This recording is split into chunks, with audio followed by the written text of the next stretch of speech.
Yes, he's the best league in the world. He's maybe the best club in the world, but at the same time, it's a big job and is going to require a lot of work. And as well, the best way to judge a league table is after 38 games, but the next best thing, in my opinion, is after 19 games.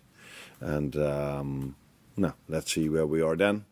Yeah, but it can happen. Can happen. I wake up many times during the night, to go to the toilet, and I eat my head, my leg, my everything. So it can happen.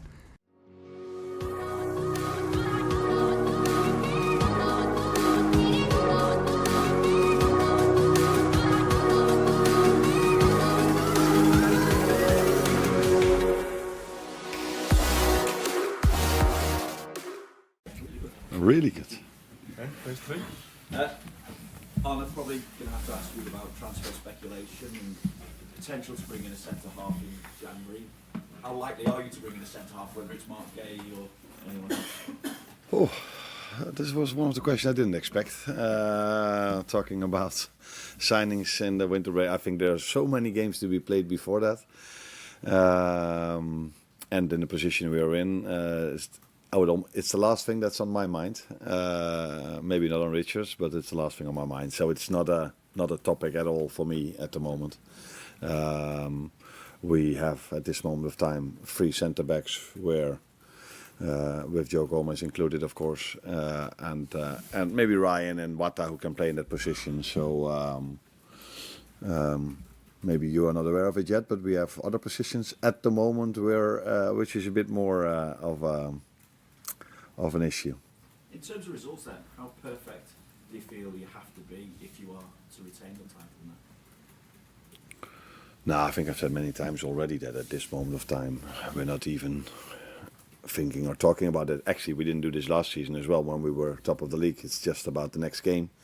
And I've said many times last season, and I say this season again as well, the best way to judge a league table is after 38 games, but the next best thing, in my opinion, is after 19 games.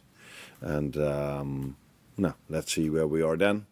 But at this moment of time, the only focus we have is winning games of football, which it was actually the same last season at this moment of time. I have to ask you about Andy Robertson's comments on the Scotland qualifier for the World Cup around Diogo Jota. Kind of gave an indication of the weight of grief that you guys are all still carrying. I just wonder then how you manage that day to day within the club, but also as well, are you guys being fairly judged given the raw emotion that you're still carrying with regard to Diogo?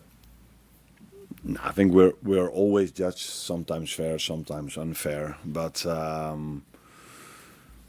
I saw the interview as well live, and I know that it is an issue for us, which is, I think, completely normal. But then at these moments of time, I always think about how must it feel for his wife and his children, because that's so much harder for them than it is for us. But that we miss the player and the person, that is completely clear. Maybe it tells you even more now. We play Nottingham Forest. Last season we were 1-0 down at Forest. It only took him 1 minute to score the equaliser. So now I'm talking about the player that we miss for sure, because this time we haven't managed to come back as many times as last season after being 1-0 down or a goal down. And he definitely played his part in that last season. But that we also miss him as a person, that be completely clear. But again, his wife and children will miss him so much more. Parents, by the way, as well. I can tell that you're getting quite emotional, and now thinking about that as well. Does everybody come together, to be reminded?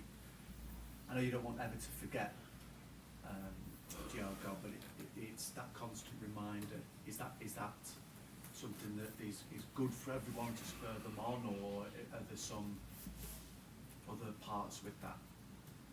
I think it's good for us to remind him every time possible because of, like I said, the person and the player he was. But it's impossible to measure what it does to the players and then to measure what it does to our results. So the last thing I would do is to use it as an excuse, because I don't know. What I do know is that we miss the player. That's 100% sure. And we also miss the person, but I cannot measure what that has an impact on our performances, let alone on our results. So that's impossible for me to say, and we will never use it as an excuse, because that doesn't feel right. Can I ask you about team news? Alisson, just wondering where he is. Andy Robertson himself, I don't know if he trained yesterday. Alexander, and the update maybe on Jeremy as well. Robert didn't train for private reasons. That's the way you say it? Yeah. But he will be with us today. Alisson trained last week and this week, so he will be able to play tomorrow if things work out well today again. But we do have some issues after the international break, unfortunately. So Conor Bradley is not able to play. Florian Wirtz is not able to play. Those are the two, I think. Yeah. So that's that's not far from ideal. Do you expect Alisson, or will you choose Alisson to start? If he's ready to play, then he will start. Yeah. Thank you. Just wonder what differences you're expecting in Nottingham Forest this season compared to when you faced them last season. Obviously, 2 changes of manager since then. Yeah. True, 2 changes. I don't think you can. No, not one manager is the same as another one. But the playing style of Nuno comes closer to the one of Sondheis than it comes close to the one of Ainge Postecoglou, maybe. Again, not similar, but closer. So I think it's probably going to be a similar type of game than it was the last time we faced them now, with Sondheis taking over from Ainge Postecoglou. And obviously the hectic fixture schedule won't let up over the next few weeks. I think it's 7 games in 21 days for you. How is that when it comes to letting some of your new signings in particular in, because some of them have sort of varying levels of form so far? How does that affect things when you perhaps feel like, I don't know, maybe you have to change things for fitness reasons every few days? No, variation of form is not only with the new signing, that's also with the players we have. So that's always in a season that is not always the same. They're not always in the same form. But the biggest issue we've faced till now and still facing is the match fitness of the players and the time they've missed in pre-season. So Alex now, we were hoping him to play a little bit more for the Swedish national team, but unfortunately he was 1 yellow away from being suspended. So for obvious reasons, they didn't play him the second time. But for us, it would have been better if he would have had a bit more minutes in the second game. I just told you about Conor and Florian. Jeremy is already out, Giovanni Leoni. So we have at this moment of time 5 defenders, natural defenders, 5 players that have always played as a defender, available for indeed 7 games in 22 days. And I don't see anyone coming back before that. So that is something we almost, I wouldn't say expected, but we knew that it was hard when you bring players a little bit later into the season. It is harder to keep them fit, and then there's more emphasis on the ones that have to play a little bit more in terms of what you ask from them. So that was one of the reasons why I played the team that I played against Palace for the League Cup.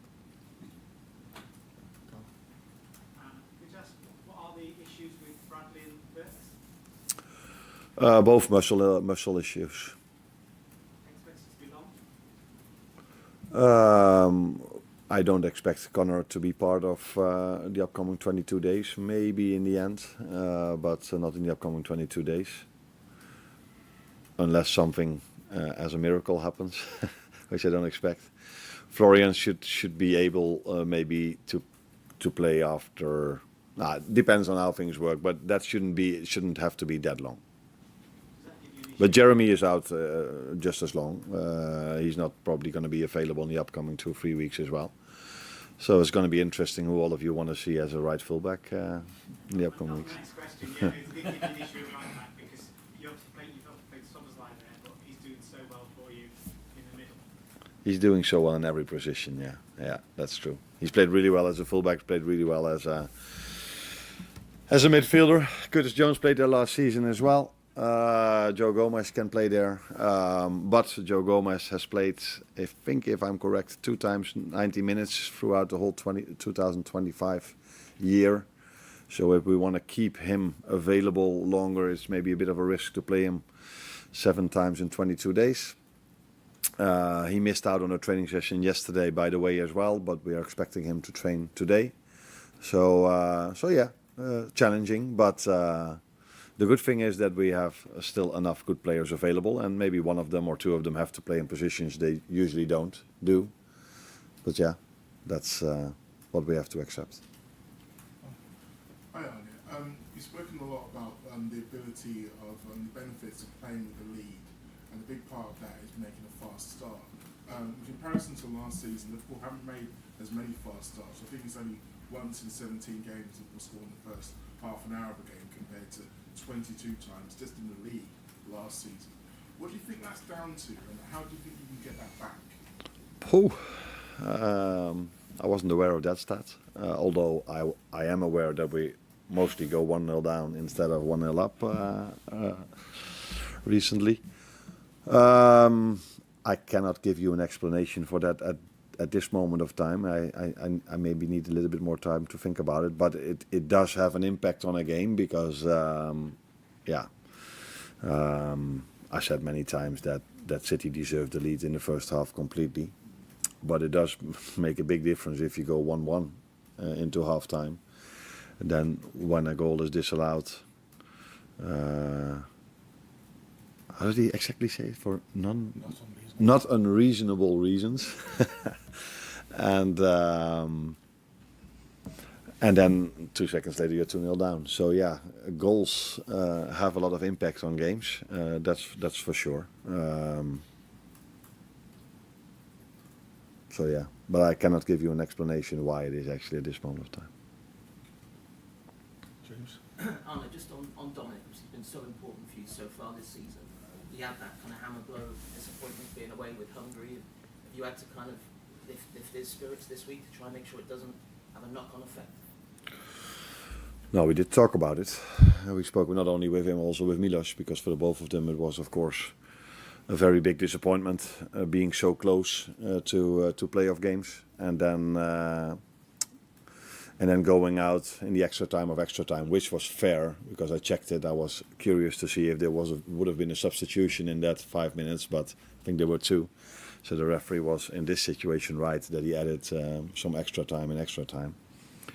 Yeah, then it's really hard that you concede, especially because you, on the other side, you see Robbo, what it means to a country and to a player that haven't qualified for so long, and the same would have been for Hungary, of course. Although playing playoff games doesn't mean you will qualify, but it gives you a chance. And I asked him, is there now still a chance? Because I don't have a clue what's happening, but Alexander Isak with Sweden, they have 1 point out of 5 or 6 games, but they still have a chance to go to the World Cup because they won Group C of the Nations League, where Hungary was in Group A, and they did not win that, of course, so they are not involved. So it's hard for him that they've actually had quite a good season or 2 seasons with the national team, being in Group A of the Nations League and picking up quite a lot of points in their group, but not qualifying. Yeah, it's hard. But recently at our club, he's a little bit used to disappointments. So, but not such a big one as this one maybe. But he will be fine. He will always work as hard as he can, and I don't expect him to do any different tomorrow. Last one.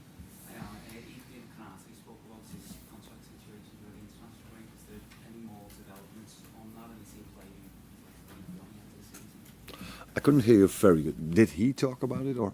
Canate talked about it to the French media. Okay. So is there any developments on that front? I haven't heard that, but yeah, my answer would probably be the one you expect. Do I have to say it or do you say it? Okay. You're welcome. Benjamin Sesko, start with there. What's the update with him? He's going to stay a few weeks out. I don't know how long, but it's not that serious. We have to be careful with him. He's going to recover. He's doing the recovery. He's feeling better. So in a few weeks, I expect to have Ben. How's the rest of the squad looking ahead of the game on Monday? Is Mainu and Maguire? What's the situation? Maguire is not ready. Kobe didn't train today, but I think tomorrow we could see Kobe. So we'll see. Sam? Do you know roughly when Benjamin is going to be back, and will that kind of cut across when Ahmad and Brian go to the African Cup of Nations? I think it's going to be more or less at the same time. I don't want to say for sure, but when they are going to the CAN, I expect to have Ben back. Have you been told yet when those three players will go to? No, we have the rules. When we have to release the players, we will see. We are doing our job to try to maintain the players a little bit longer, but it's not just in our hands. We need to respect that, but we will try to do everything to protect the club, protect the player, and protect the national team. Sorry, when is it that they're supposed to? I think it's 2 weeks before the start. So we'll try to arrange something with the federations, but we need to respect their wills in this case. Are you concerned then for that Wolves game that you won't have everyone available? Yeah, it's a concern, but we already knew, and it's an opportunity for other players. We have also the under 21s. We need to send also a message in that time. So we'll see. But of course, it's not ideal because they are so important in our team, and we don't have a long squad. But again, our academy is for these moments, and we'll be ready. You only face 3 top 10 teams in the next 10 games. How much of an opportunity is this run of games for you?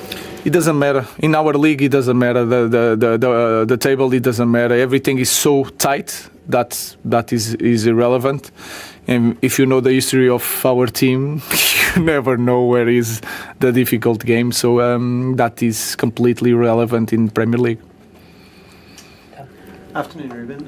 Saw Lisandro Martinez in training again this morning. Just wonder how close is he to being match fit? And also, I'm just curious, could you see him as an option in midfield potentially going forward? I can see. I think a smart, intelligent football player can play in a lot of positions, but it's not the right position for him. He needs more time to work there. He's not working there. But in one emergency, he can play. But no, I'm not thinking about that.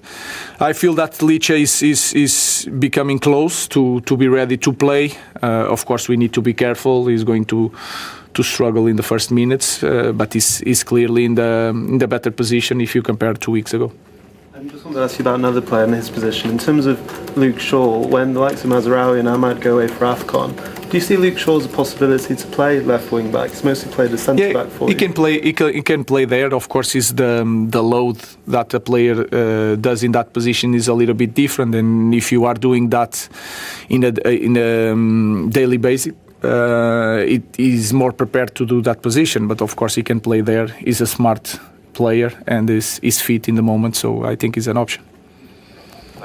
I know you've been asked about anniversaries a lot recently, but on Monday it's a year since your first game. What do you remember about the build-up to that Ipswich game? Obviously coming to a new country, trying to get the players to learn a new way of playing in 2 or 3 days. It must have been very hectic.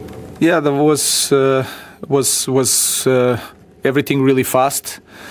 The first thinking was like the first game, the environment is completely different of Premier League, and I was excited with that.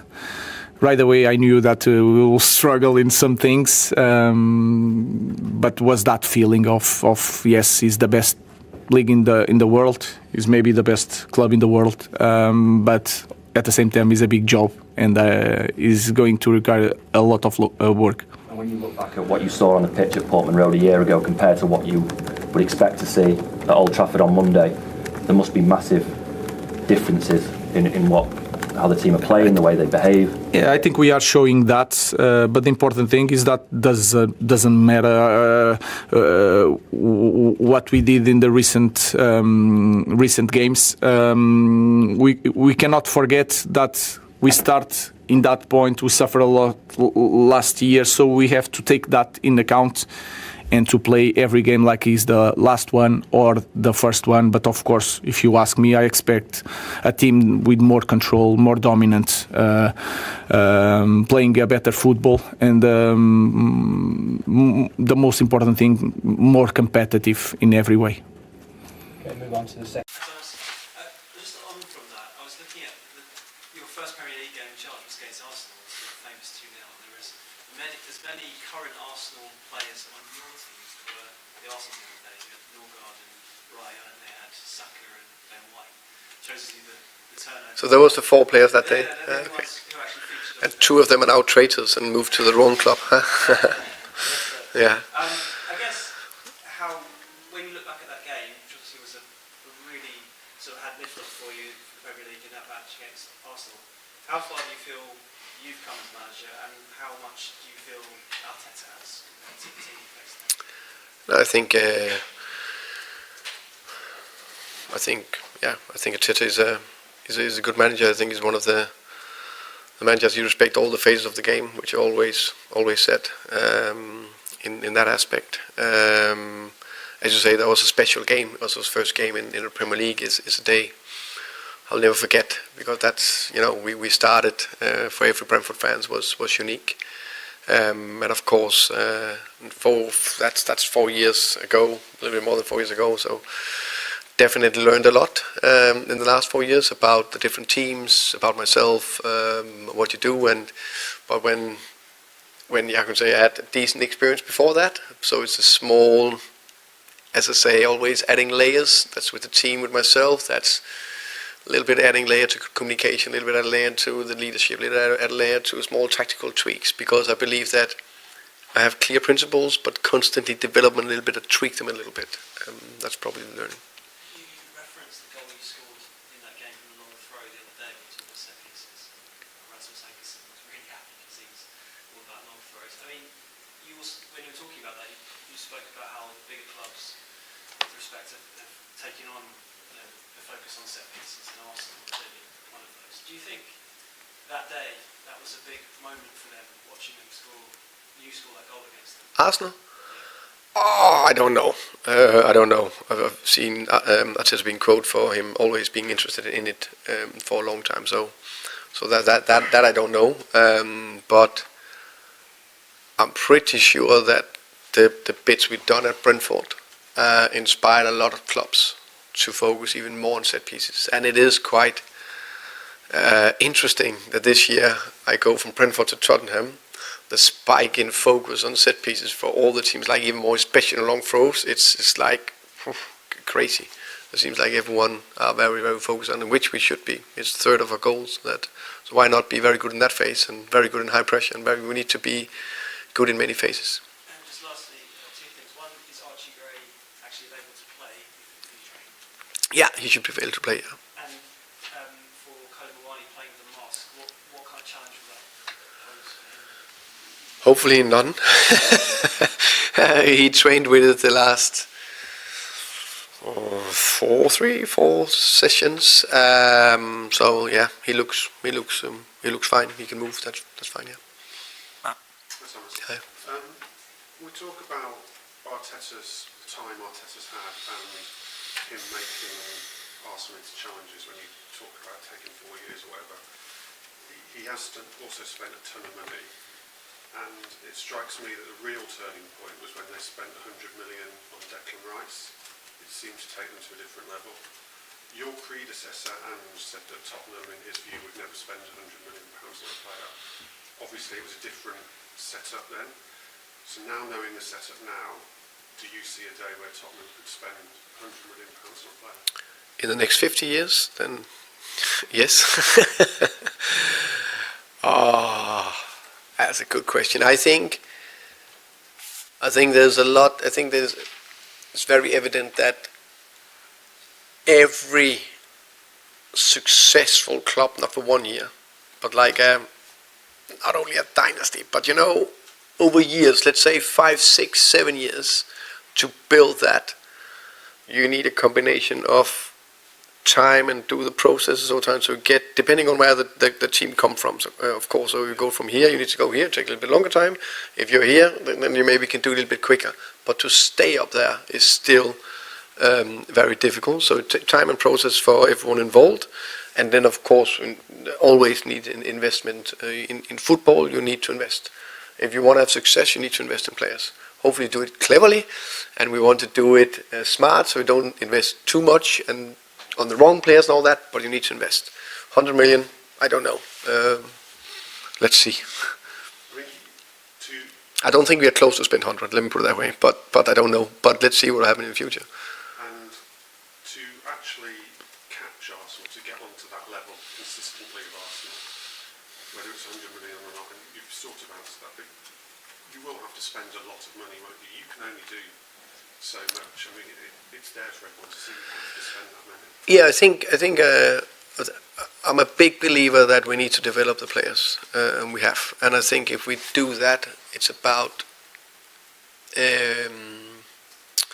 how can I say, if you can develop players that not all of them should cost whatever 60, 70, 80, 90, whatever the amount is, because I think no one has done that. Liverpool didn't do that for them to go to the top. Even City haven't done that. So you need to be good to develop the players, which I believe that we are and we will be very good at. But then, of course, you also need to invest in the right potential of a player. And potential can be 22 years old. It can be 26. Declan Rice is a good example. How old was he? 24, 25, something like that. But anyway, when he was bought, I think that's important. Yeah, no one achieved the top without investing as well. And the Lewis family, without quoting figures, I'm not after figures on this question, but of the Lewis family, they've put a message out of sustained success. So internally, have they said enough to assure you that they realise that that's what will need to happen? They definitely said that they are all in for the club. They want to be here for the long term, and they want to have success. That's of course a little bit big headlines. We'll see what's happening in the future, but I'm confident that they will back us to do everything we can to build a successful club. You know, it's very, very difficult to give a specific answer on it, and I think it's very good. I'm very good at talking up here, but about showing it out there on the pitch consistently after setbacks. The same with them in the best positive way. That's what we need to do together. Did you think you had Eze? Yeah. What? Sorry. Did you think you had Eze? Who's Eze?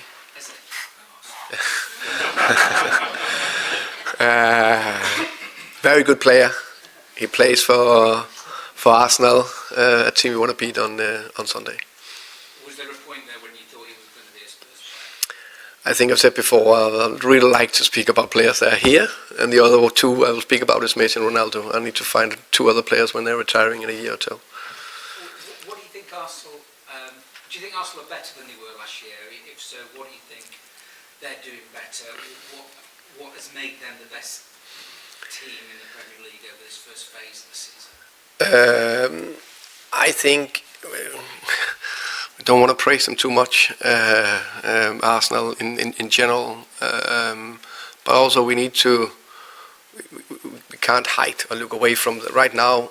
They are top of the table in the Premier League, and I think they invested a lot in the squad also in the summer and over the last couple of years. So they have a very strong competitive squad with almost 2 good players in every position.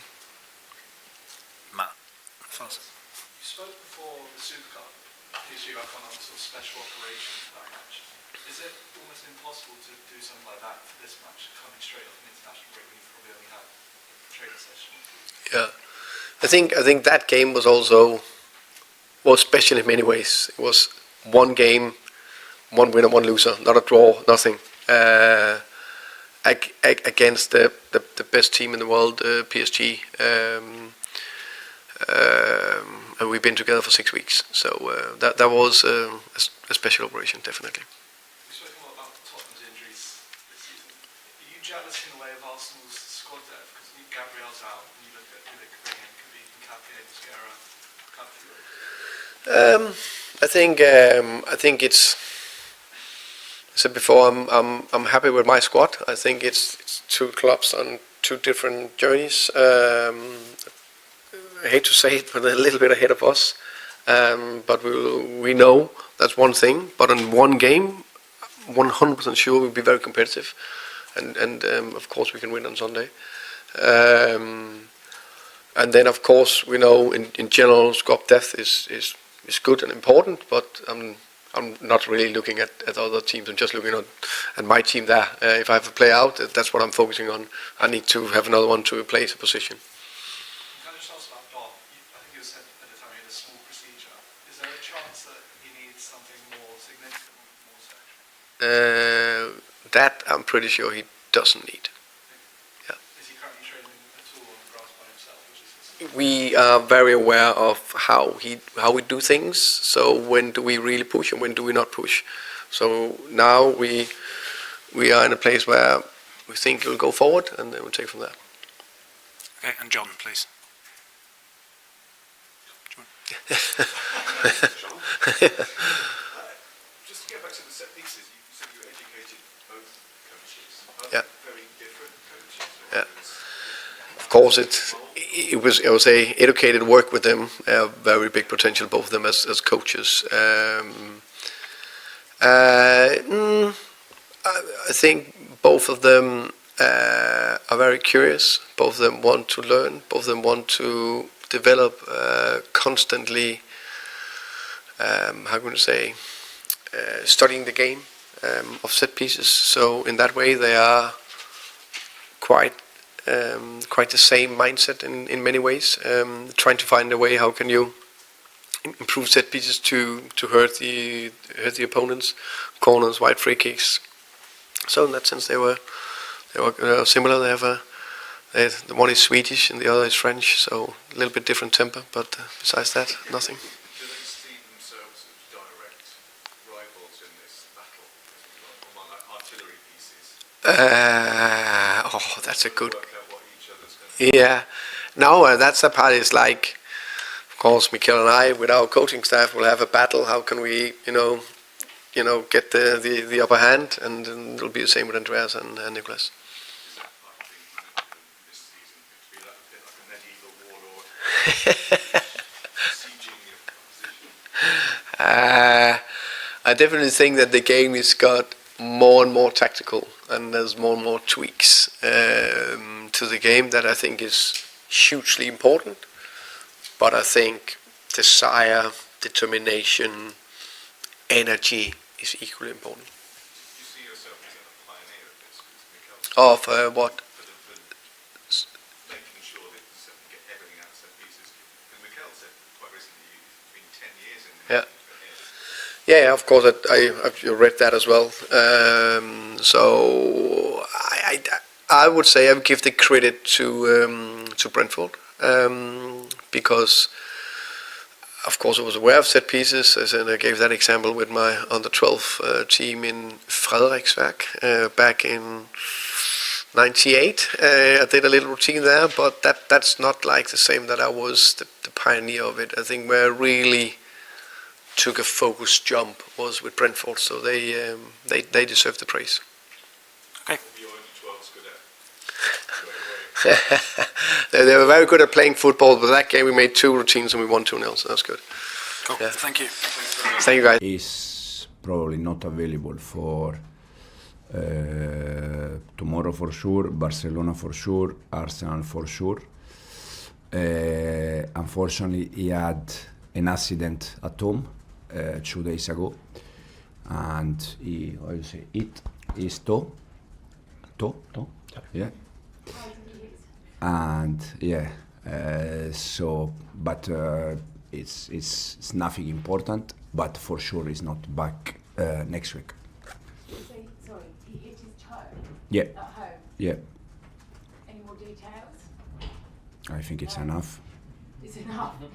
So we're looking at what, a week and a half more? We don't know. The only thing we know that is not available. It's fracture, yeah. The only thing we know is that he's not available for this week, next week. I mean, how frustrated is he, given it's a huge week for Chelsea, and given how long he spent on the sidelines? Yeah, but it can happen. I wake up many times during the night, to go to the toilet, and I eat my head, my leg, my everything, so it can happen. You're not going to miss playing Barcelona and Arsenal, though, so Not now. Can you just confirm as well, Disasi reports that he is now part of your first team squad. He's no longer in that bomb squad.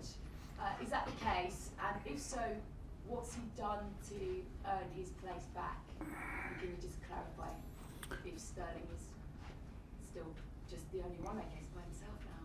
Yeah, I said many times that Axel, Raheem, at the end they are a Chelsea player. Axel is helping the second team, is helping the young players. During the international break, we had just 5-6 players here, so we need some second team players.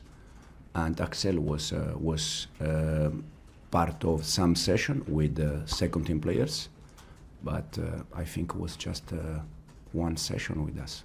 So he's not actually part of your first team squad going forward?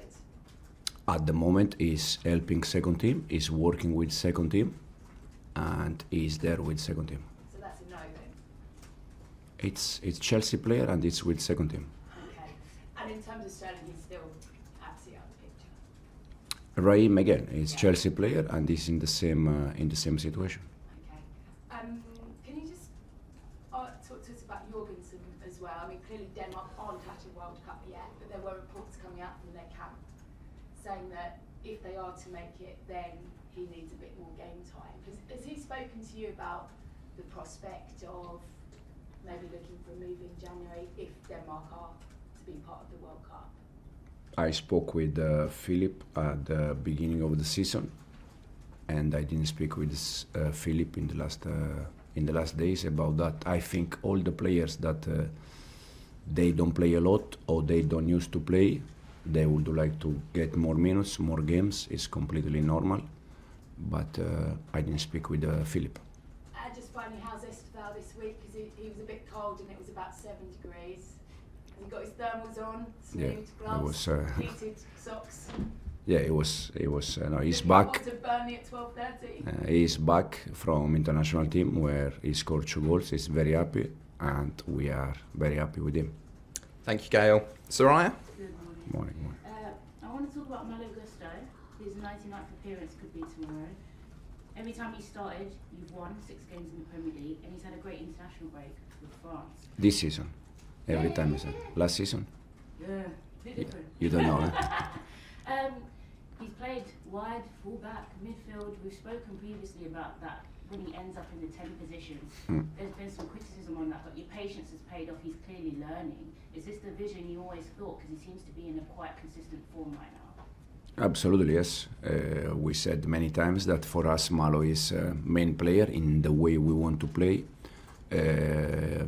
He can play in different positions. You already know that we like players that they can give us, we can be dynamic with them. Malo is one of them, and we are very happy with Malo. Personally, since I joined the club, I consider Malo for us a main player. Your midfield has had, again, positive and negative this season. But in your last game against Wolves, progressive passing, they've had 18 progressive carries, which is the most in any Premier League game this season in the midfield. What kind of decision making though are you hoping to see tomorrow against Burnley? Because there'll be different spaces available for this midfield. Yeah, it will be a different game. We know that every game is different. Probably tomorrow we need to use different strategy, different weapons. No doubt that is going to be again tough game, especially after international break, after 12 in the morning. Away, it's always a tricky game, and we need to pay attention. And lastly, there's been noticeable progress in your counter pressing. Your recovery time has actually decreased. So when you lose the ball, you get it back within 7 seconds. which is the highest it's been under you. What do you think's been key to that improvement? Probably the time that we spend together. We said many times that with more time together, we're gonna be better and better. It's something that we have in our in the way we want to recover the ball as soon as possible. Sometimes it's possible, sometimes it's not possible because the other team, they do different things. But for sure, it's something that we are getting better, and we can be even better. Thanks, Soraya. Thank you. Nizar? Morning, Enzo. In terms of Cole Palmer, you were speaking about his toe, but how is his groin injury, and is that something you're still managing in terms of fitness, or is he 100% better from the groin injury perspective? He was very close. He was back with us almost with the groin, and it's very good news. And then again, he had this small problem, and hopefully it's nothing important. Do you think that he has enough time in terms of an England perspective, because the World Cup's going to be a huge target for him, but Thomas Tuchel says he has Bellingham, he has Phil Foden, he has Morgan Rogers, they're all playing well. Do you think that Cole can get into that group and sort of take one of the England places before the World Cup? For me personally, Cole is one of our best players, and no doubt that for me personally can play in any international team. But then it's Thomas' decision. And in terms of the other injuries you had in the squad, I wondered, Caicedo, he played 290 minutes for Ecuador. Is he a doubt for tomorrow? And how is Pedro Neto, Enzo Fernandez, and Benoit Badiashile as well? Yeah, Moy come back last night. I didn't see Moy yet, so I will see Moy now in a while. But he's good. Benoit is back, can be available for tomorrow. That is a great news for us.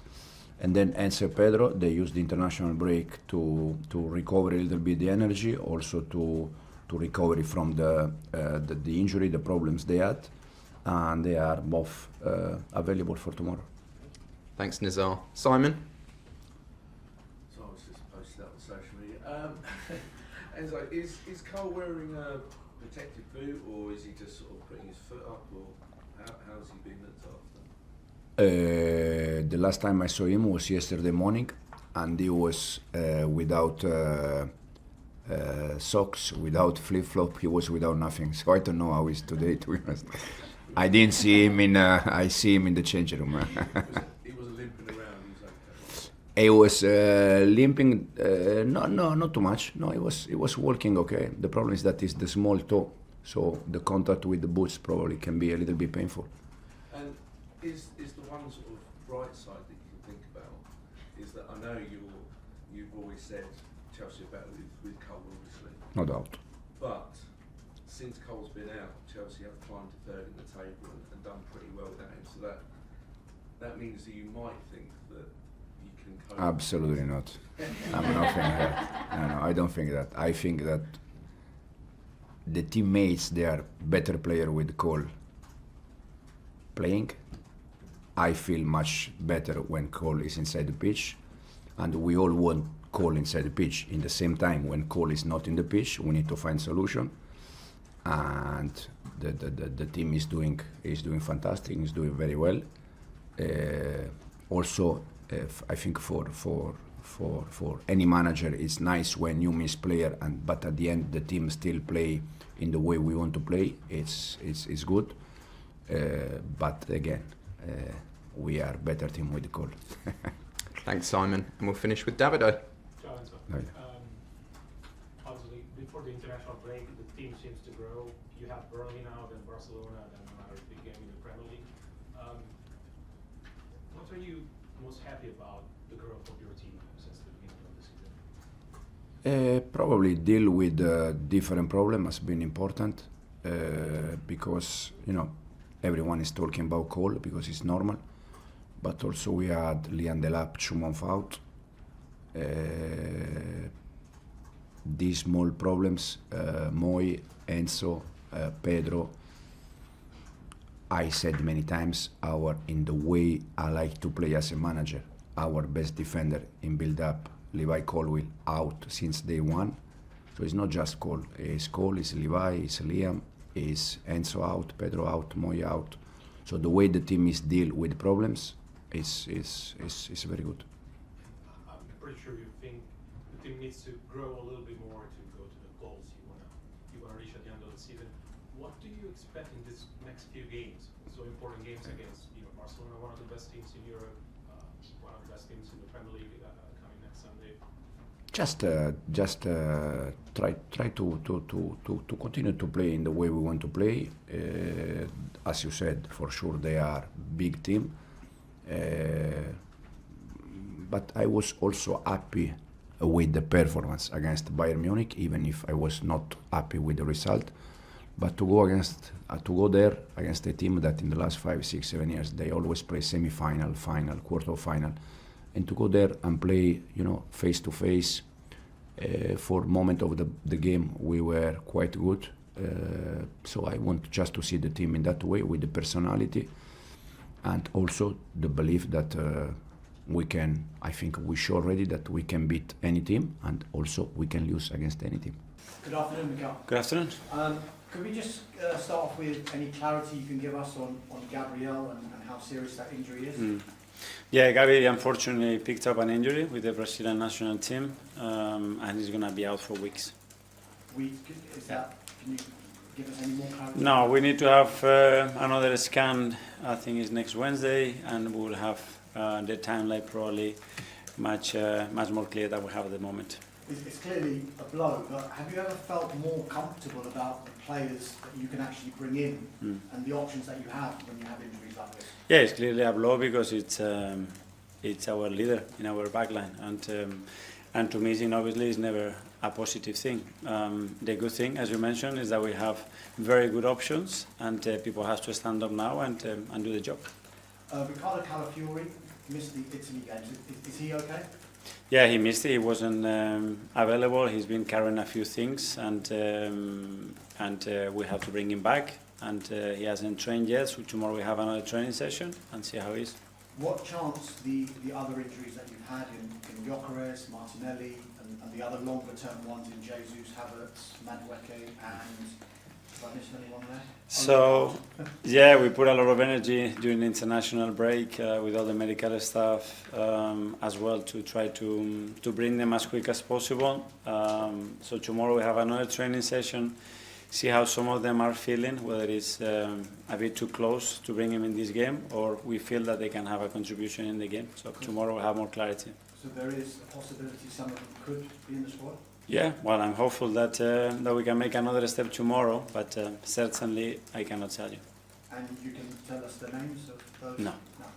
I can, but I'm not going to do it.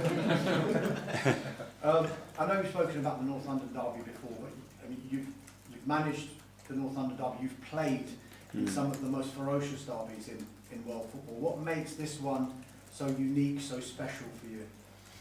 It is different. I mean, it's a big city, but it's a big rivalry. It's a part of London that we want to conquer. They want to do the same. There's been a lot of shifts as well over the years as well. Who's been more dominant, and it's just beautiful, especially when we play at home in front of our people. We know what it means to them, and the energy that they're going to bring, the energy that the team is going to bring in every single action, and it's just a privilege to play those kind of games. So we cannot wait to get to Sunday. You mentioned the fans, and it obviously means so much to them, to both sets of fans. But how big is a challenge is it to separate what their needs are and trying to focus on what is just a game that you want to win and you must win to get 3 points? It's about bringing it into the table. That's the context of the game, and that's a superpower. You know, when you have everybody playing with that passion and with their emotion with the team every single ball, it makes a difference. And we've been very privileged the way that the fans have been with us at the Emirates, and especially against our rivals. And on Sunday, I'm sure that the team is going to behave and make them very proud. You mentioned the recent record. It has been very good from your perspective. 5 wins and a draw in your last 6 North London derbies. Can you put your finger on why the record has been so good? Have you been able to separate the actual occasion with the actual game? Yeah, it's a game that emotionally requires something else, and you cannot be too hype, but at the same time, that game demands that in every ball, in every action, you have to be at it a bit more than in any other game. And we have found a really good balance. Obviously, we played well. Sometimes we have deserved to win. Sometimes we've been a bit lucky as well to win. That's fair as well to say. So on Sunday, we need a really, really good performance to beat them. I wonder, Mikel, if you've seen Wayne Rooney's comments about his three outstanding players of the season so far. No. Semenyo was one, Good. Brian Mbeumo was one, Okay. Victor Gyökeres was the third one. That one is very good. I just following up on that, and he has come under a bit of criticism. Can you allow yourself a little smile like you're doing now? Well, I'm really glad that this is coming from someone like Wayne, his experience and the kind of player that he was. I'm sure it then is not just related to the goals that he has scored, but the contribution to the team number 9 can do and the impact that Victor has in our team. His work rate and the way he opens the spaces for other people, the time that he generates for us, and then as well the level of threat that he's brought to the team, which is magnificent. So really happy to hear that. Thank you. Good luck. Thanks, Navesh. We'll go to Jake from PLB. Hi. Hi. How different a challenge, though, is Tottenham this season than they were last season, do you think? Well, I think every game is very different, and in the same season as well, depending on the momentum of each team, the games are very, very different. I think Thomas has brought something very different to what they had before as well, and you just have to see his record and how remarkable job he did in his previous club, and he's given a very clear identity to the team, how they want to play, how they want to compete, and it will be very tough. Some people have suggested that where they are in the Premier League table has maybe flattered them based on how they played. What are your thoughts on that? I think when you start to be in the part of the season that we are, I think you have to really earn the right to be where you are. And I think they've done a lot of very, very good things that they deserve to win. They won in some tough places as well. The record away from home has been very impressive as well. So you need to merit that. Nobody gives you anything in this league. Manchester City play tomorrow night, obviously ahead of you. If they win, they'll be 1 point behind you. Do you feel them kind of coming after you a bit? No, everybody's going to try to win every game, the same as we are going to do. We just have to go game by game, control the things that we can do, prepare very well tomorrow. For Sunday, we have a beautiful game ahead of us, and that's what we can control. And just lastly, a big opportunity for whoever you decide to play in place of Gabriel. Yes, for sure, and that's what we're looking for. And the good thing is that we have rotate and play players in different positions very, very early in the season, and whoever plays is going to be ready to do that. Alex, BBC. Hi, Mikel. Hi. Start of a big week with Tottenham on Sunday, then into Bayern Munich, and then another London derby the following Sunday. How would you prepare and deal with these matches coming up, especially when you've got the injury issues you have at the moment? Well, we've done the preparation and the international break. We knew that that was coming, was again very intense but beautiful as well. We have a very tough start of the season as well. We're ready for that. And now have everybody healthy, of the most of them healthy, which is a key thing obviously. And then again, get in the rhythm, start to generate momentum again. We are in a really good moment, and we need to continue to do that game by game, because the games are going to be very, very thick and fast, and we need to be ready. Everybody has to be at it. It's not just Arsenal that are suffering with injuries at the moment, Tottenham as well, and seeing it across football. A large part of both squads could be out if they don't come back for the match on Sunday. But do you think injuries are taking away from the quality of the game at the moment? Well, injuries are part of football. Obviously, the demands that those players have in the way that the schedule is, obviously, is more demands than ever, and probably that's going to bring more injuries. We will try to avoid that as much as possible, but you can see that in many clubs, even in different countries as well. So we're going to have to live with that. And then just on Gabriel Jesus, how is he getting on in his rehabilitation? Very good. So he's doing everything with the team at the moment for the last almost 2 weeks. We're going to give him some exposure as well internally with some games, so he gets that fitness. But he looks really good in training, and he's going to be a big addition to the team. Ian Tottenham. Hi, Mikel. How are you? Good, thank you. Eberi Chieze, it's going to be a big game for him on Sunday because he could have joined Spurs during the summer. What advice would you give him? Because from some sections of the support, the away fans, they may not be overly happy to see him playing this game. Nothing special, nothing different to any other player. I'm very happy that he is with us. I think Ebbs over the years he had many options to go to different places. At the end, he was allowed to leave, and he chose to come here, which I'm very, very happy and proud of. And it's going to be a game that I can't wait for him to experience because it's very special. You've spoken about the importance of the North London derby. You never lost one as a player, and you haven't lost one as a manager. What's the secret? I don't know. Try to prepare as good as possible. Try to perform during the game and try to be better than the opposition. That's what we try to do. But it must come down to just more than that. I mean, for you to have this magnificent record. No, but I have lost games against the Spurs as a manager. Oh? Yes. Oh, I didn't think you had. Okay.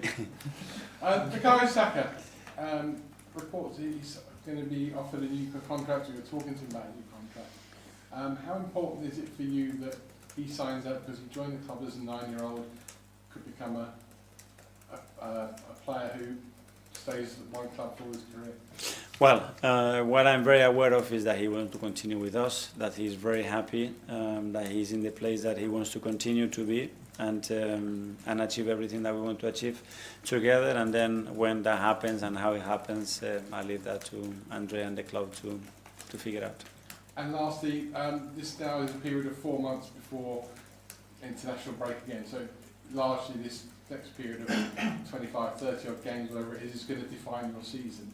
In terms of that, how delighted are you that it's now all going to be all guns blazing towards what could happen at the end of the season, and you've just got your players from now until March?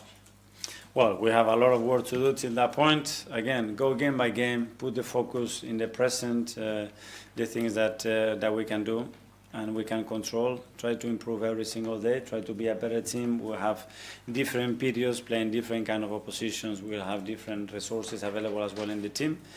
Try to be as competitive as we win and win as many games as we can. Simon, are you listening? Mikel, just ask you about that sort of few days with the Eze deal, which from the outside seemed to move so quickly. What was it like for you experiencing it? And was there any point where you sort of feared he could go to Tottenham or you wouldn't get him in the building here? Well, I don't know. At the end, there are 3 different parties. My feeling when I spoke to him that he wanted to join, then it's all about timing as well in football, which is something very difficult to predict and maybe doesn't work. What I'm very glad is that it did work. It worked in a great way. I'm very happy with what he's doing and still what he can do for the club and the team. And it's just the start of the journey. We've sort of seen flashes of great moments from obviously the goal against Palace, things like that. But do you think there's still a lot more to come from him? Yeah. What more can we expect to see from him in Arsenal?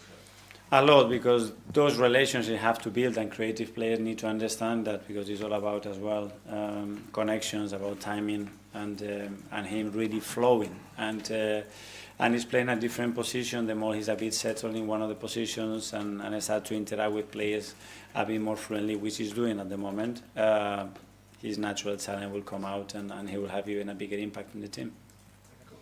Tom, happy birthday. Happy birthday. 22. Thank you. We saw that Alex Oxlade-Chamberlain was with you guys recently. How important is it to you to kind of reconnect with those players? The players played with you in the North London Derby around this time, and what do they kind of bring when they do return to the club? Well, it's great to have him around. Very proud to have him because, first of all, he wanted to be back. So when that happens, is a player that has been out, that he wants to come, is a really good sign. It means that he felt loved here, respected, and he believes it's the right environment for him to again start to build something new in his career. And yeah, we all know Alex, how a magnificent person he is. He can be a great example for the other players as well with his experience, and even for me. So good to have him around. He did an interview with Ben Foster as well, in which he talked about when Thierry Henry came back that period, that second time he was at the club, and he said that he felt like they learned that Henry brought an edge that was kind of lacking from that team, and nastiness was the word that he used. Do you feel like your team now has nastiness, an edge to go on and win these games and titles? Yes, I do feel that we have everything that it takes to win. Yeah. Who are the nastiest players? It's not about that. I don't know if that's the best word. It's at the end you need to have everything that requires to win, and then you have to deliver and do it. But I really believe in my team. Thank you. Hi, Mikel.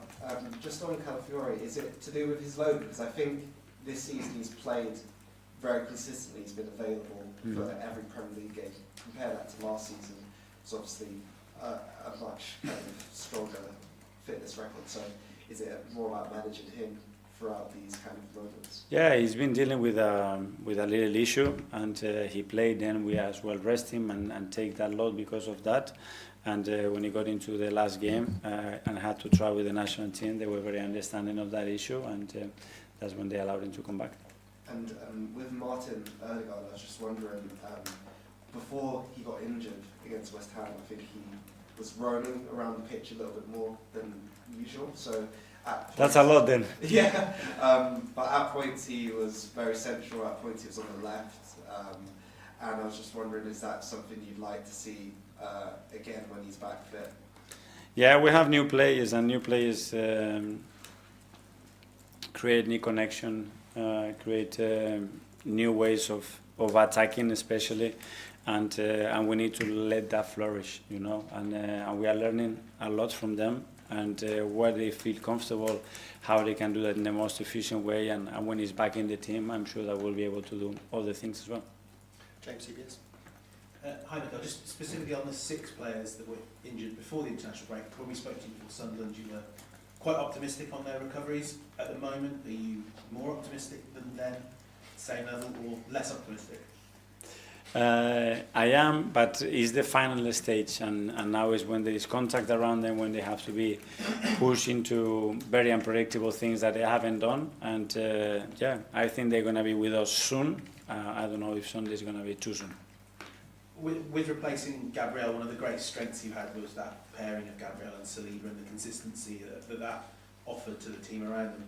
Do you have to try and recreate that, or do you almost need to lean into the fact that one player can't replace Gabriel? There may need to be 2 or 3 stepping into that position? No, because every player brings a specific qualities, and Gabri's is his leadership, his presence, that love that he has to defend and to transmit as well his body language to other players, and we have to do it, and we have to spread that. People will step up. We've done it in the past many times. Unfortunately, we played last year the biggest and the most probably part of the season without him as well, and the team was able to cope with that.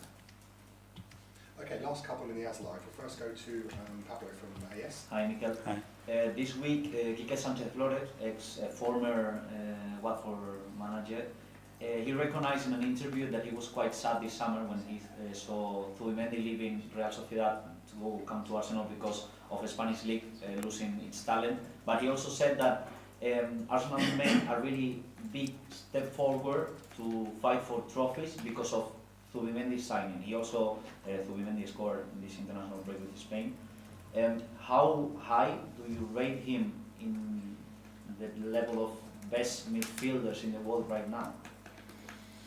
Well, for my players are the best. To compare them with other players, I don't think it's fair. I think each player has his own qualities. I think the impact of Subi in the team is unquestionable. I think what he's doing and doing it so early as well in his career here, it's very impressive. And that's what we need, a player at that level, playing at consistently and helping the team is going to be very positive for the team and the results of the team. Do you see him being in the lineups of the Spain World Cup next summer? That's for the manager to decide. Hopefully he will do so well here that he had a great chance and a big headache for the manager. Charles from Goal. Hi, Mikel. Just on Ben White, there was maybe a little bit of a surprise before the international break that he didn't start any of those sort of the 3 games in a week, especially the one in Prague. Are you sort of still at the stage with Ben where it's really sort of carefully managing his minutes after the injury issues? We had a period. After now, I think it's in a much better period. Now we have to pick players in relation to the opponent and the game and the best combinations that we think. So he needs to continue to train very hard and wait for his opportunity because he's going to have it. He's always been such a warrior for Arsenal, hasn't he, Ben? He's shown so much trust in him. Do you still have that sort of trust, not so much in him, but in his body, that he can handle the games that are going to come up? Because he's got such a big week again, 3 games in space. Yeah, but now he needs to do it when he plays and prove that like any other player. So that's the test, that's the level. Duran has been incredible as well this season. We know the level of Ben and how incredible he can be for the team. So that's it. Everybody will have options.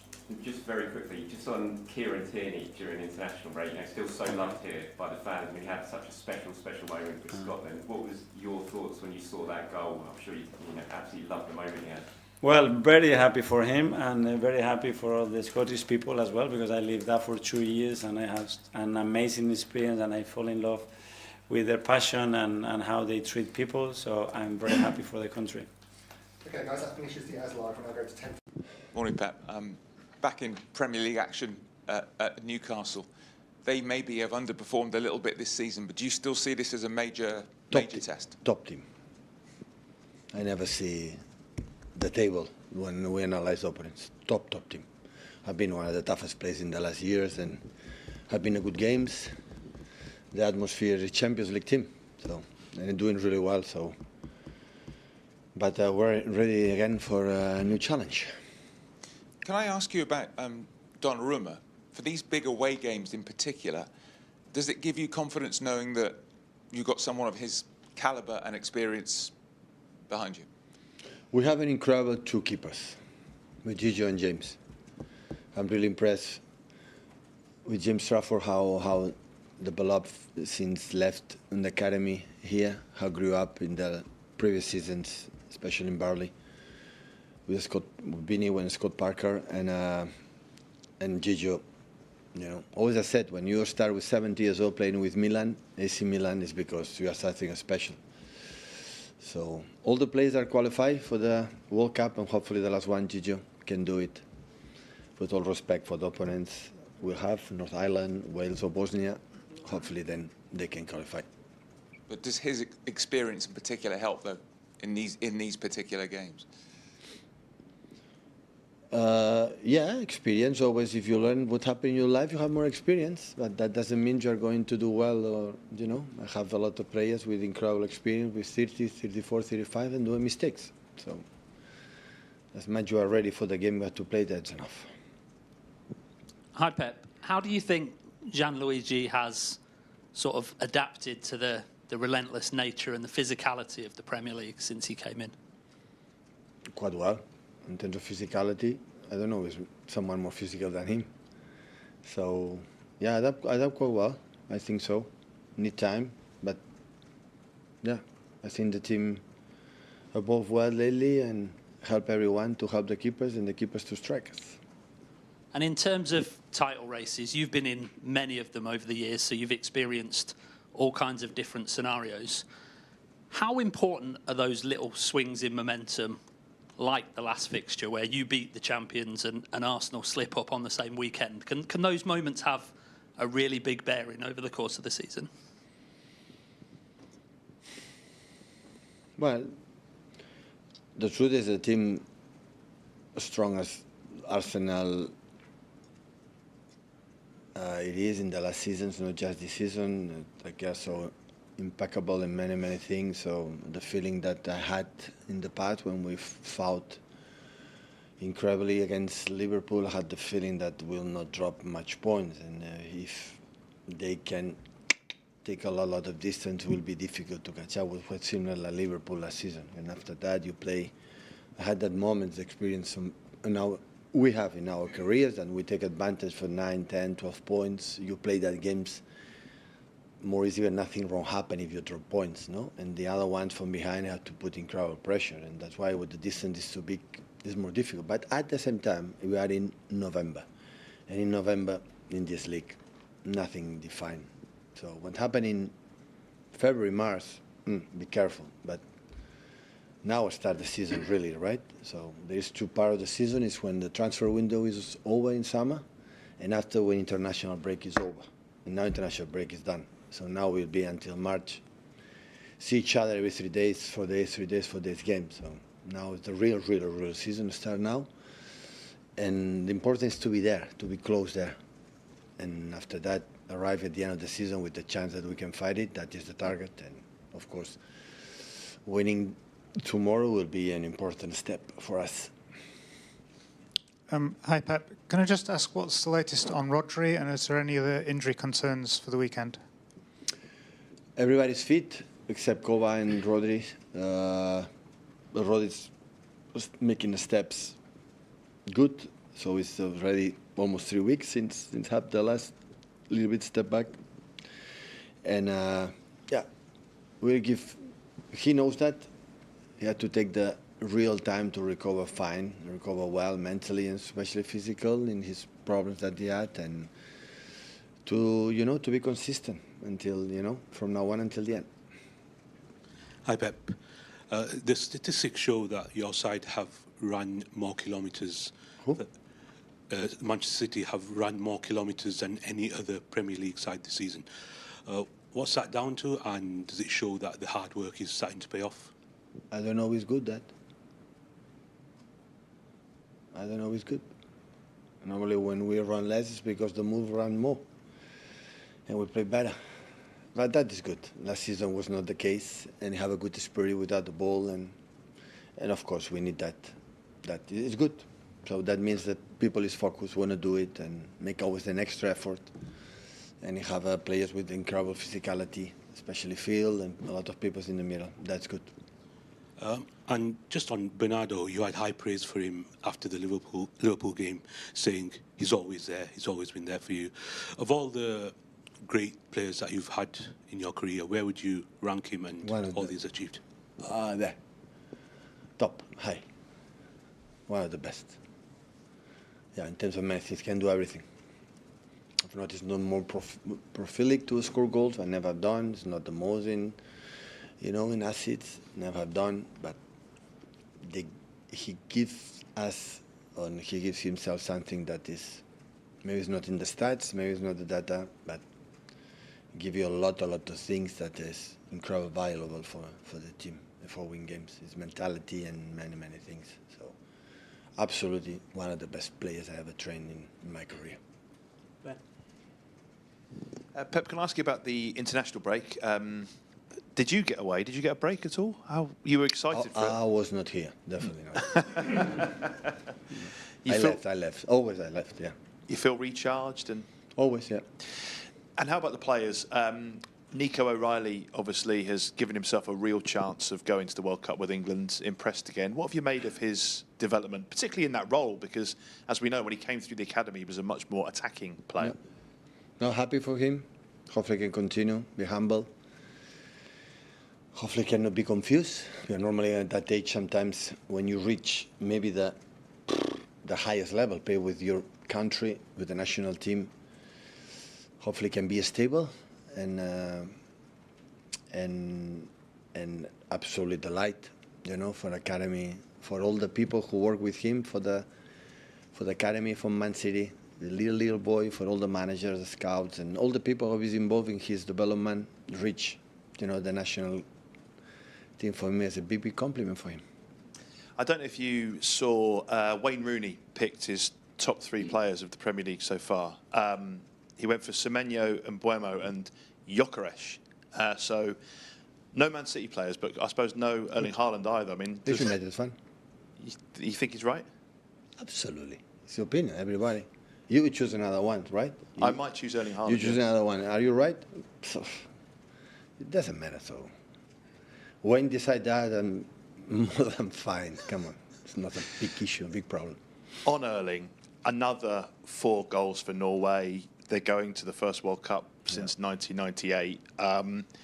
He's obviously on 99 goals. He can get a landmark again, become the fastest player to score 100 Premier League goals as well. I mean, I don't know what more we can say about him, but that dual focus he has for Norway and for Manchester City, there's a real hunger there, isn't there, this year? Yeah, really, it's incredible this season. He broke all the records. He's breaking a lot of personal, individual records and Premier League records. I think for Norway records. So, but happy for him, for his national team. So many. I heard yesterday that many of the squad for Norway not even were born when the last time that Norway was in the World Cup. So I think for the country is incredible and have made an incredible qualification. Scoring a lot of goals, playing really good, and as a football player and his status as a football player, world-class player, deserves to play a World Cup and live the experience and a perfect age. He's mature and so happy for him. Pep. Hi, Pep.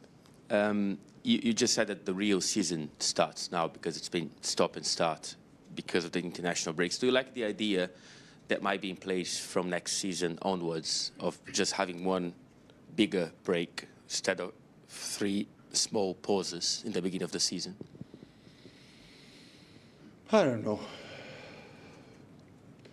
For me, the breaks are, I would say personally, for me, the breaks, I like it, take a break. So I love my job, but have take a time to breathe. Like now it's not going to happen, so it's good. And I don't know, maybe more and after longer time to make will be good too. We adapt in the World Cup, no? We in winter time. So whatever they decide, the big brains in the world football will do it. And on Newcastle, I would like to ask you about Bruno. I think he's having his best start so far in his career, both for Newcastle under Eddie Howe and the national team under Ancelotti. What makes him such a strong opponent, you think? It's not just this season. So for many years, since was in Lyon, you start to realize that it wasn't a special player. I think Newcastle make an incredible, he's an idol there, and so I think these players, when they play a lot, season by season, go to a national team, is getting better and getting better. So, and yeah, always have been a big fan of him. How are you? I'm good, thank you. Good. How's the squad looking after the international break, and in particular, saw Pape walking off. How's Dom? How's Kolomouani? Quite a list. Yeah, they are good, most of them. I'm just thinking, you said Pape trained today, is ready, available. Lucas trained today, ready, available. What was that? That was Kolomouani, yes, trained today. Available, of course, have a mask you need to play with. And Dom is not ready yet. I think he also had an article recently where he spoke about it. So we are very, as I said, it's the same, very aware that when we put him out there, we want to be absolutely sure that, as sure as we can be, that no setback going forward. So and I'm comfortable he will soon. But I'll be ready, but I will not put a time frame on it. A number of London clubs consider Spurs as their big derby, but this one here, without doubt, is the big one, Arsenal. When you took this job, did you know about the importance of this rivalry, and how excited are you? I know you've played them in a friendly, but this is the real one. Yeah, this is the real one. Super excited. Of course, before I stepped into the club, of course I knew about the North London derby, but it's when you are in it, you sense it and feel that this is important. You feel from the fans, you feel from the staff members, the players, the people that's been working here for years. This is the big one. I always say the next one is the next game is the most important game, and we'll always have that. But I'm very, very, very aware there's 2 games in a year that's even more important, and this is the first of them. And we're ready. We're up for it. We are looking forward to it, and we'll do everything we can to win. 6 years ago, Spurs appointed Jose Mourinho. A few days later, Arsenal appointed Mikel Arteta. He said then trust the process. He was ridiculed a little bit then, but in fairness, they look very, very strong now. Do you envisage it taking 6 years to get the squad you want here, or do you reckon it'll be done less?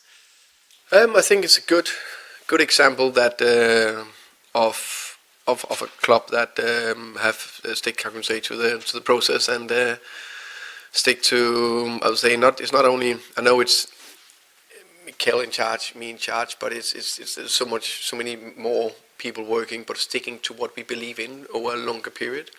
I think 6 years is very rare you get that long in football. I also think it's fair to say that it took probably 3 seasons for Arteta, so the 4th season, that's where he competed. Now he's in the 7th season, so he's really, really ready to compete in his 4th season. So he took over, then 2 full seasons, then the 4th one. So I think that's how you should see it. And then we know the difference between having ultimate success to win something or not is like this, and you need margins. But the process is the most important thing. Do you have a book coming out soon? Yeah. Oh, that's going to be good, isn't it? Yeah, I don't know. People must judge that, yeah. Interesting quotes about a very busy day you had, a meeting with Chelsea and Manchester United. That's quite a day. Just tell us what that was. Obviously, you didn't join those clubs, and it's worked out that you're now the Tottenham Hotspur head coach. But just tell us about that day in particular. Yeah, I think you're of course very aware then when you decide to make a book, there will be things in it that can be interesting. That's definitely one of the things that day, whether it was a special day. But I think it was the context of what is it I wanted to do the next step, or can't choose everything, would stay long for Brentford, do something else. And then there was this special day with a meeting with two big clubs. That is history. I'm here now, another massive club. I'm very happy here, and I'm looking forward to Sunday. Thank you. Hi Thomas. A North London derby is always one of the biggest fixtures of the season. Spurs currently have a 100% away record, but have only won once at the Emirates in the Premier League, and that was 15 years ago. How do you balance the confidence of the recent form with the reality of that history? I think I definitely look more into our, how can you say, away performance form, away form. Very confident in the team going into the game on Sunday. Big respect on against a good team. Currently can't run away from that. You know, even that we don't like it. But Arsenal are top of the table, quite a distance. They've been good for a few years, but we need to do everything we can to turn that around. And it's one game on Sunday, one game where I'm convinced that we will compete a lot, and I will do everything we can to beat them. You mentioned Arsenal at the top of the table and stopping their set-piece threat, which is something many teams have struggled with this season. They currently hold the record for the highest goals scored from set-pieces so far this season. How does that challenge motivate you? That's a big challenge. I think we hold the record of the fewest goals conceded from set pieces, so that's not a bad stat either. But there's no doubt that one of the battles we need to win in this game to win the game is a set piece battle. So can we win that battle? Then we're halfway there. Because they're strong, we are strong, and that will be a battle in itself. And then there's a lot of other battles: the high pressure, the defending, the building up, and all that. But the set pieces will be a battle. And Arsenal's defence as well is also super strong. What's the key to creating chances against a defence that's been so hard to open up? Yeah, they've been good. Of course, we trust that we can score goals there. I think it's also fair to say on the road we've been quite good to do that. I think the more we can make them a little bit disorganized, which would be a challenge, the better. And that's what we'll try to do. Hi there, Thomas. Just want to ask you about a trio of defenders. So Radu Dragic played 45 minutes in the under-21s friendly, but also Ben Davies and Kota Takai. Just where are they all at in their fitness levels? Yeah, Radu, very happy. He is probably been that for a couple of weeks now. Full training, full in, everything. With the team, played his first 45 minutes in 9 months, something like that. Wednesday, I think it was, last Wednesday. Very happy with that. Trained fully today. He's definitely getting very close to be able to be selected. Now it's just a matter of performance and probably just a few more game minutes to be fully available. Kota and Ben both trained with the team today, so it was the first time. So that's also positive. Archie Gray, how far away is he? He trained with the team as well. Oh wow! Yeah. So you're kind of getting to the stage now where you're actually getting bodies back. Yeah, exactly. So now I need to make difficult decisions. Brendan Johnson scored a lovely goal on the international break. How important is that for a player like him, a confidence player like most players? Yeah, I think every players are confidence players. Some need it more than others, but everyone need that confidence. We all know if we are a little bit more confident, it's easier to turn forward, to play forward, to run forward, to trust yourself. Don't even think. It's just intuitive when you make your decision or your movement. Very happy for it. I think actually Bren has had some very positive performances. In Copenhagen won all the things, positive things, and then Man United won, and now he came on the back of a good game for Wales. Just a very quick final one. Obviously, you spoke about in the book about the United and Chelsea talks on the same day. How different was the Spurs conversations you had later on for three very different clubs? In a way, they are a little bit similar. You speak to people and you present what what you would like to bring to the club. So there's a lot of similarities in that sense, I would say. Thomas, hello. I just think with the North London derby, there's probably a perception it's probably one of the best derbies in the league because there's chaos, there's drama, there's red cards. So just interested, as a manager that hasn't had one yet, and now you're going to be in the thick of it, what is your perceptions of the derby before you've taken one? Like, have you watched something before and thought, oh, I want to be involved in that? I mean, what do you watch? Because the games just end up bonkers most of the time. So what's your sort of perceptions of it before you've experienced one? The interesting thing is that probably both Mikel and I would like a little bit more control game, but it will probably end out absolutely madhouse. Very, very enjoyable to watch for the outside people or fans. I expect how can you say, not a difficult game, of course, but as you say, a game that can go anywhere. Everything can happen in that game. In games like that, like everything also even out a little bit more because it's so competitive. The atmosphere in the stadium, doesn't matter if we play away or home, is intense. So yeah, just really looking forward to it. I know we'll be ready and we're looking forward to it. I mean, just on that subject, you joked about you and Mikel wanting a bit more calmness. I mean, do you just think I'm going to have to embrace the chaos, or a 0-0 will be a good result, or how will you go into it as a manager, or do you go along as the game just dictates, really? I don't know, definitely embrace controlled chaos, or chaos we like to create, if that makes sense, because I think chaos is also good. It can also be too structured, too fixed, stop-start. So we need a bit of chaos. I think we all need that, and that chaos is transitions. Chaos is high pressure, you win it. Chaos is set piece, second phase, and all those elements are areas we would of course like to exploit if we can in that situation. And by the way, we never go for 0-0. Maybe we'll end 0-0, but we will always try to win. Always, always, always. You mentioned set pieces. These are the two best teams in the league with set pieces. You've set piece coach you've known for a long time, Andreas. Arsenal have got Nicolas Javert, who you work with at Brentford. Just what makes them two stand out as probably the best set piece coaches in the league because of how they are in the table? Oh, that's very simple. I educated both of them in Brentford. That's but they were both in Brentford. So I worked with Nicolas for maybe almost 3 years, I think. Very good guy, good coach. Same with Andreas. Worked with him also in Brentford, and now again here. And I think maybe some of it is actually the bit we did in Brentford, where we really laser focused on it and really used a lot of time, made both of them to excel to a high level. Thank you. You're welcome. Finish with George at the back, please. Hi Thomas, you gave an update on a lot of players. I think you missed Mohamed Kudus, or maybe you did. Is he available? He trained today as well, so that was good. Thank you. There was a lot of players being out, so I need a little bit of help from my friends, so thank you. No worries. In terms of kind of, I guess, you know, your previous games against Arsenal at Brentford, not the best comparison maybe. You played three at the back quite a lot of times. What is it about that formation against Arsenal in particular that you liked in those games, and obviously did get you some success as well? Yeah, I think back then was, as I said, it was a little bit different.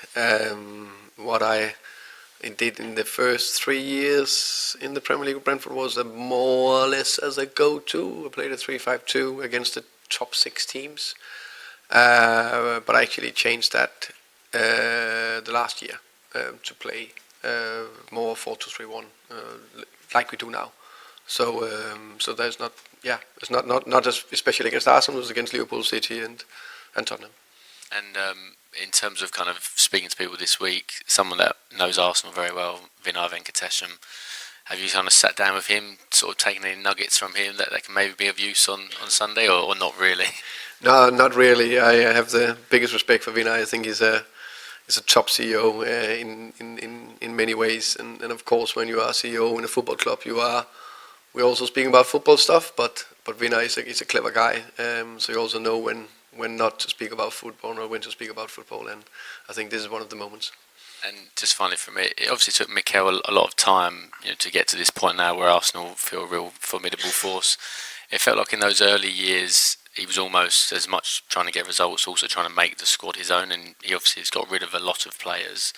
It's very early days in your tenure, but do you already kind of sense in your current squad now there is certain players that probably aren't going to be here in the long run and here for the ride, and you do need to move them on? I think it's natural. If I'm here in 6 years' time, it will be a completely different squad. Just natural. Some will be sold, some will develop to get high, whatever. Some will maybe not develop as much as we want to. So I think that's a natural thing. It's not like I've put my I take my decision on no, him and him need to leave now. But of course, during the spring, of course, we'll look into that, which is natural in terms of developing a squad. Okay, we'll end the broadcast section there. With Charlie from Sun. Mikel, you obviously had a lot of players return from international duty. And there were 6 or 7 that have never reached the World Cup before, and now they're done it. I'd just like to wonder really what you think of that, and whether you want them to take that momentum forward, or whether they should just totally forget about it. And have you spoken to them about it? Keep that in the system. Put the World Cup now in a draw till March. That's it. Now it's Arsenal. And is that something you've spoken to them? Because you obviously had some very sort of happy people coming back. Yeah, which is great, because that emotional state is very contagious and really positive. We need to maintain that, and the better we do here, the better it's going to be for every national team as well. But do you think maybe equally their confidence levels have been helped? Can that help, even if they're forgetting about it, they've come in and just got that extra 3, 4, 5%? Eberechi is an obvious one. I hope you are right. 3-4% by how many players? 7, 8, 12. We are a super team. So I hope that's the case. Yeah. Okay. Asan from the bank. Hi, Mikel. With Martins of Mandy, of course, a lot of people have already saying so early in the season the impact he's having on your team is quite clear. But from your eyes, what are the intricacies that he has brought to your team, which has made them tick to a different level, particularly in midfield? First of all, you have to adapt to the league in the physical and emotional part. It's not easy. The demands that you put in, you come to a different club, different country, he's never been away from home. You have to deal with all that. He's done it brilliantly there. Why? Because he's such a good character that is connected with everybody so fast. So he's very loved already in the dressing room by all the staff here. And then his qualities. He's such an talented and intelligent player that he picks things immediately. And when that happens, and you have good players around you, normally that's a good combination to be successful. But it's easier to say that to get it done, and he needs to continue like that, because still he can improve and do much more for the team, and that's the aim. And with Declan Rice, he seems to be in a bit more of an advanced role, getting further up the pitch. What kind of impact has Martins and Mendy had on that in a way, in terms of that foil behind him to give him that protection? Well, at the end, when we start to put together different qualities that we have in midfield, and Epps is one, and Declan and Martin, they play together, the 3 of them. We need certain different interactions as well, and the capacity to be more unpredictable as well in terms of positioning. And he's brought that to the team, and individually to other players as well. How about his impact around the box in terms of the goal scoring and shots as well? Well, see, the last game is a great example as well. He hits the bar, he puts one across very close to the post. He has another action that he dribbles inside and shoots with the right foot. On set pieces, he's been very good as well. So we need that, a total player. Okay, last couple, Ed, and then Gary. Hi, Mikel. Sorry to bring it back to Gabriel, but you talked earlier about how you've replaced a lot of different players. Obviously, you've had a lot of injuries the last couple of seasons. But do you think he's the most difficult player in your squad to replace in terms of what he brings you on the pitch at both ends? I don't know. Obviously, he's a big player for us. But the good thing is that we have experienced that. Last year, in the most crucial moment of the season, we were without him for 3 months. And the team managed and remained super competitive. We won a lot of matches. We were defensively really good against very tough opponents. So we need to do it again. And obviously, we don't know how long he's going to be out for, but is he going to play? He's a real leader in the team. Is he going to still be around the team, sort of trying to help motivate them, be involved with the team, even if he's not playing? Yeah, the fact that you cannot play or train with that doesn't mean that you cannot do all the other activities and add value to the team, and he's going to be very close to the team. Yeah. And finally, we'll go to Gary.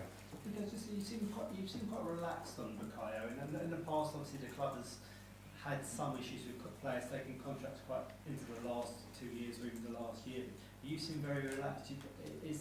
Are you confident he will do it in the next couple of months, something quick? Yeah, I prefer that word. I think it's confident, because what Bukayo has transmitted to me and the club and Emik as well, that they want to continue to be here. I think it's a very healthy and powerful relationship. The journey that he had at the club and what he's become, it's something that we want to maintain, and I think that's something that is going to leave a legacy at this football club, and he needs to fulfill that role, which is great. And the contracts seem to be being done relatively smoothly. All the players that we're going to think maybe could come a bit more triple William, and has there been a big drive from the club to try to do this early, to not have the issue going into last year's, not have this hanging over, to have a much more positive statement towards it? Yeah, I think it's been a very clear vision and route how we wanted to do things. I think ownership has been incredibly supportive and determined to make sure that that we can continue to the journey with these players and maintain the core of the team, and then the efficiency that everybody that works upstairs, starting with Andrea and all the team, to get things done, because at the end there's always three parties, and it's never an easy thing to get done. Okay, thank you. Let's go. Thank you.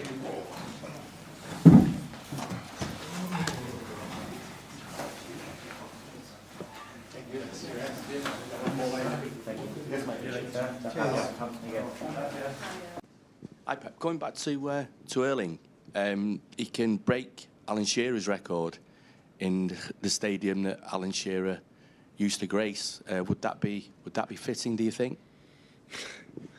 It would be good. It would be good, because that means he score goals. Yeah, it's a destiny. So nothing happened. Alan Shearer have been so far the greatest top scorer in this league, and whatever happened early in his career here, Alan Shearer would be top. So the quality and score goals, and in the teams, big teams, but not maybe in teams to win. He won the Premier League, but not in the teams like everybody knows. So huge respect for the trajectories I have all the time. So the guys who's been long time and making crowd numbers for a long time, no 1 season, 2 seasons, for a long time, always heads off. I admire them, because that means resilience, being there every season. You don't score this amount of goals for casualty. You don't score this amount of goals for 1 season, a good season. Have to be a lot of seasons. And that means be incredible, focused, professional, be what you have to do, love the game. So, and I think for Erling being there with Alan Shearer, Alan Shearer be close to Erling, it's really good for both of them. I mean, and Shearer's also got the overall record, like you say, for the Premier League. I mean, it's 260, which obviously you have to be around a long time to score that amount of goals. If Erling stays fit and stays in England, do you think that's a record that he could challenge? Everybody, you don't have to be a mathematics to realize that. To know about mathematics to realize that if he stays for a long time and continue this average, will be close to Hurricane, will be close to Alan Shearer, that's for sure. But I don't know what's going to happen in the future, to be honest. Hi, Pep. You've got games in 3 competitions coming up before Christmas. The FA Cup will obviously start in January. Last season, you perhaps didn't have the options because of the injuries to pick really strong teams in all the competitions. Do you feel like you could possibly do that this year with the squad depth that you've got? If we continue the squad fit, we'll compete every single game in every single competition. I don't have any doubts about that. Last season, we're not even competing in one competition. So when everybody is right now, and Koba will be a little bit later, but Rodri come back soon, and everybody can be. Of course, during the process there are injuries. We know that, but as much as I feel we can compete in every competition, or be solid, or try. At least try. So that's for sure. And can I just ask about Kovacic? Have you got? Is there a date in mind when he's able to come back? Did he have to undergo surgery for his problem? Yeah, I had another one. Have a calcification again in his feet, ankle, and it was so disturbing for him. He made an incredible effort. It was unbelievable with the pain. He played few minutes before the surgery and the training sessions. We're seeing how he suffered, but want to continue at the end. Arrive a moment, could not continue, and the best is clean it, and come back. If you take more time, it's fine. But to play football, you have to, at that age, always you have niggles, have pain, it's normal, but not the limitation that he had before that surgery, and hopefully can recover well. Hi, Pep. We've already discussed Nico. You recently said Mateus Nunes could be one of the best right-backs in the world. How do you identify that these players can play different positions, early on, and then do you take great pleasure from sort of creating new roles for them in the team? To be honest, I don't know. Maybe this is needy, maybe in the training session, maybe the ability that you realize have a special attributes for playing that position, convince them, but mainly they have to convince themselves that they can do it. And sometimes there are players that are not open-minded to say, no, I play in that role and I don't want to play in different role. And there are ones, it doesn't matter as much I can play, it's fine, and I have to be open to say, okay, learn. And as much as they play, when you play regularly, the people get confidence, and after that can do it. It's difficult for a player sometimes perform well, play one day and after out and one day, and understand sometimes more difficult when a player sometimes perform well. Look, Nico Gonzalez, for example, now is playing much, much better every game by game by game because he feels, play a lot of games. He didn't play before. It's more difficult. So Mateus and Nico O'Reilly was the examples. Do you sort of have a time frame in mind of how long it takes to train a new position for someone that has played somewhere else? No, sometimes they are proving that, and when we proved that, Fabian Del, for example, or Alex Zinchenko, and playing a left back, playing more in positions inside. For example, when I see Alex and Fabian, I know that midfield players can play in that position because I saw in the training can move in small spaces. So Mateus, for example, struggled a little bit more, but his physicality is much, much higher than Alex, for example, or Fabian in terms of pace. So that's why I play more open, Of course, Mateus can play in the middle, have been a midfield players, but yeah, it depends of you feel, we don't have much fullbacks, and inside, for example, Rico Lewis is exceptional, and Mateus from outside is better. So it depends on how we play. We can use both in different ways. But again, it depends mainly for the players. Can be open and said, okay, I can do that. Instead to say, no, I don't want to play here, I don't want to play here, forget about it. You will not play good.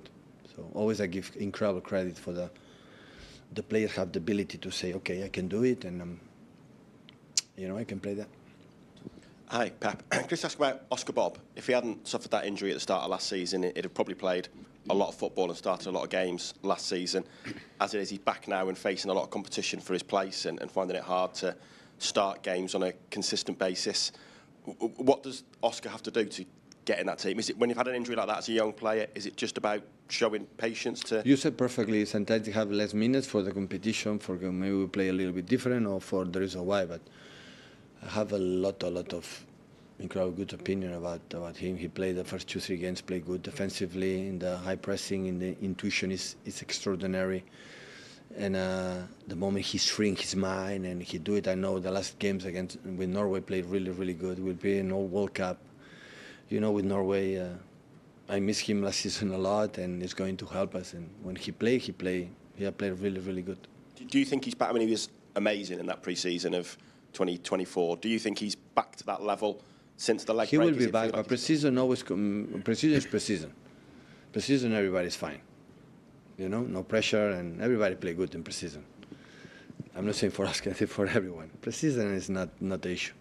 It's when a real, the competition is when do it. And Oscar, last season start, two seasons ago, minutes. Last season start pre-season, but after that was injured. So I would say it's the first time I play more minutes in a team like Man City. So that's why he's so young, step by step, and had to take the minutes that we give him, the best for the team and for himself. Last two with Martin, please. Are you travelling differently to the game tomorrow? Is that why? Sorry? Are you, the travel to Newcastle, is it different to a normal away game? Oh yeah. Is it? I don't think is so. it? I'm asking. We'll try today. Because we're here early. Are you training differently? No, because we train later. Okay. And if I try at 12, at 1:30, I could not be here in time, right? And at 2, the Premier League don't allow me. Oh right. Is that a rule that they're? Apparently. the club said to me, Manas said to me, if I don't add 2, they will find me or find the club. And like we pay a lot of money because I'm late in the half time, because you have to be in the right time for the timing. But after when they play the final of the Champions League or the other one, they make a show before the game and always late. Yeah. They have to find the singers. But the thing is not the case. So that's why I decided to fee at 9. And like, see, the press conference is longer than usual, so you had breakfast already, right? So you don't have to take a coffee. How many times have you been fined? A lot. Really? A lot. And when would you like to speak to us if you I have to speak with the players. Sometimes I have doubts, arrive 1 minute later, but the rules are the rules. And the Premier League is impeccable for that, right? Hi, Pep. It was 1 year ago today that you signed your new contract at City. 1 year ago? 1 year ago today. Oh, that's so good. happy anniversary. Thank you. Are you pleased that you did? Are you enjoying the challenge still? You seem to be still enjoying it. Apparently, no. I'm still here, sitting in front of you. So, yeah, it's fine. I'm happy, especially when we win. Yes. Yesterday, Pep, Fernandinho announced he's going to retire as a footballer. He's obviously somebody who's been very important to you. Do you see him as a future manager? Come on, Fernandinho. It was time, really time. Come on. Extend a lot. I thought when we left here, I thought, okay, a few more months and retire, still playing. And incredible memories. So I have special players in my heart, and that period here always will be there. And Fernandinho is one of them. So he helped me a lot when I arrived 1 decade ago, and have been a massive player. And I'm pretty sure we'll be involved in football. Now everybody says the same time to be with the family, with the kids. That's fine. In a few days I will say, okay, what's next, right? And this experience of playing at top clubs and national team, this experience had to be, in football. New generations have to bring their experience with that, and hopefully can find the happiness in the decision we're going to take. And congratulations for an amazing, outstanding career. Amazing. Future Manchester City manager, maybe? Maybe. Depends how good he is. But the players will be good. When come here, the players will be fine. Okay, thank you.